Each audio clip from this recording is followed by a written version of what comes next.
நீ இவங்க வந்து சொல்லியிருக்காங்க அவங்ககிட்ட, நான் போறேன் அந்த ஜபத்துக்கு போறேன், உன் பிள்ளைக்காக நான் வேண்டுதல் செய்துட்டு வரேன் அப்படின்னு சொன்னாங்களாம்.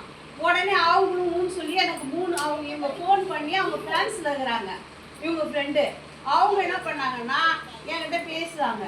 அவங்க ஒரு வீடு, அவங்க ஃப்ரான்ஸில் வீடு வேணும், அவங்க பிள்ளைக்கு வந்து ஒரு நல்ல வேலை வேணும், அவங்க பிள்ளைக்கு கல்யாணம் வேணும்னு சொன்னாங்க.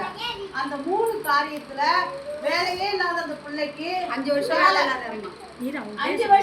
வேலை இல்லாம இருந்தானா எனக்கு தெரியாது. அந்த வேலையை ஆண்டவர் கொடுத்தாரு. அப்புறம் வந்து 2வது வந்து அவங்க வீட்டு காரியம் 90% முடிஞ்சிடுச்சான். அப்புறம் 3வது காரியம் அவங்க பிள்ளைக்கு. இந்த 3மே அவங்களுக்கு ஒன்று வேலை 5 வருஷம் இல்லாததுக்கு வேலை முடிஞ்சிச்சு, 2 80% முடிஞ்சிச்சு. ஆண்டவருக்கு நன்றி சொல்லுங்கன்னு சொன்னாங்க. இந்த 21 நாளில் அவங்க 21 வாரம் வந்தது இல்லாமல் அவங்க இன்னொருத்தவங்களுக்கும் நன்மையை பெற்றுக் கொடுத்தாங்க. அதனால இவங்களுக்கு ரெட்டிப்பான ஆசீர்வாதம் வரும் வேலை சொல்லுது. கர்த்தர் அவங்க ஆசீர்வதிப்பாராக. இந்த 21 வாரம் யாருமே வரல, விட்டுவிட்டு வந்தாங்க. இவங்க மட்டும் வந்தாங்க. அப்படியே கை கட்டு பார்ப்போம்.